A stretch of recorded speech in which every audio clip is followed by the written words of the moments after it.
are a dynamic duo and have been since I met them about 12 years ago. I remember the first time I met Steve because I was in a meeting waiting for it to start, and I looked at him and asked him what he did, and he looked at me very seriously and said, "If I told you, I'd have to kill you." And at that point, I didn't know Steve, and he never cracked a smile, so it kind of scared me a little bit, and I didn't ask any more questions, believe it or not. They live out what it means to be community servants. They see the difference in serving and helping because they ask themselves, what am I doing, and is it helping, is it making a difference? So they are far more than just community servants. One thing that's pretty amazing about them is that they have the ability to look and see where the gaps are in service. And that comes only because they get to know people when they're working with them. They develop relationships. People learn that they are trusted people and that they can confide in them, not just about temporary situations, but about their lives in general. I think when every pastor dreams about what they'd really like in their church, what they dream about is a room full of Steve and Linda Cutcliffes. That's what we all want, because Steve and Linda are so dedicated.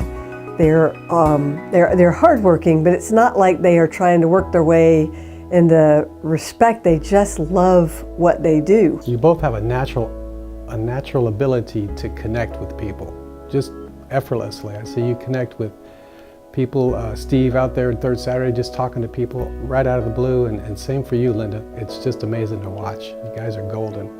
They have touched many lives in many ways. They've prayed for me and they have prayed with me. To see them be a power couple together and also apart is a good thing.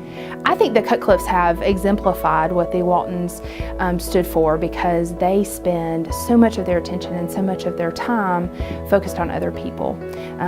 They are connected to the community through their church and connected to the community here at the Maxwell House. Here I was fresh out of Salvation Army. I had been homeless prior to that, and with the love of Steve and Linda and their group from Mosaic, they brought me around to be more of a participant. And Steve and Linda have never just pushed someone aside. If someone had a real prayer request or a concern, something they wanted to talk about, Steve as many times has taken, a person aside, and they've talked for 15 minutes. And same with Linda. It's never been a rush job where you come in, you gather something, and you leave. It's always been, what can we do for you? Can we pray for you? How can we help you spiritually, mentally, emotionally, personally?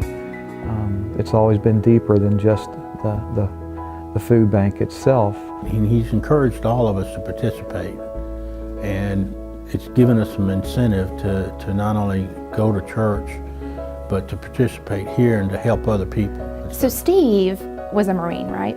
And so as a Marine, he brings this sense of determination and devotion and care that is very organized and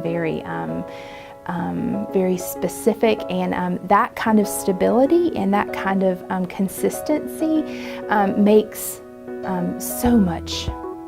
It makes so much of who he is a part of people's lives here too. And so the characteristics that Linda brings to the table has come from her years of caring for her family. And so she has this sweet, sweet spirit that is just contagious, it's infectious. They are a praying couple. They believe in praying about everything. And they pray about it, and as a result, they find out how they can make the greatest impact. They have most recently been instrumental in starting an interfaith network, working with the folks at Action Ministries. And in this interfaith network, it's the purpose of bringing people from different organizations and churches together for the purpose of us not duplicating services anymore, but saying, where can we help the most? Where do folks need our efforts? And Steve and Linda were two of the ones that were instrumental in getting that started. They come regularly to bring things. And when they bring food and when they bring toiletries and when they bring those items that people need to take care of themselves, I think that they bring so much more. I think that they bring hope and they bring joy and they bring, in some ways, forgiveness. And they've been working the food pantry for years, patiently watching this seed grow. And what happens when Linda and Steve get involved with a thing, because of their patience, because of their stick-to-itiveness, because of their faithfulness, things bear fruit. My very first encounter with them, they looked at me and they said, "If you need anything, you call us."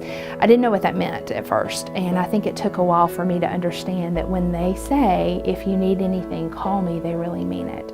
One thing that specifically comes to mind is all your work and dedication at the Maxwell House. You were on board right away when our mission started at Maxwell House, going on one Sunday night a month to develop fellowship with the residents at Maxwell House and offering a worship service. That went on to develop friendships, and as you develop friendships, the atmosphere within Maxwell House began to change, and we could see a positive change. People were developing more community, they were caring for each other, and it became a place that people liked to be. They are truly a married couple of God. Thank y'all. Steve a good man. Steve, when I was in the hospital and they were finna amputate my right leg, they had already amputated my left leg. Steve, wife, they had came to see me when I had my open heart surgery. Congratulations, Steve and Linda Cutcliffe. You deserve this award and more, and if we could give you more, we would. To Steve and Linda, I say congratulations from a good friend and a fellow traveler. I feel like I'm blessed to know both of them, and they've been an inspiration for me to get up each day and try to help someone else and not just me. Congratulations, Steve and Linda. So congratulations, Steve and Linda.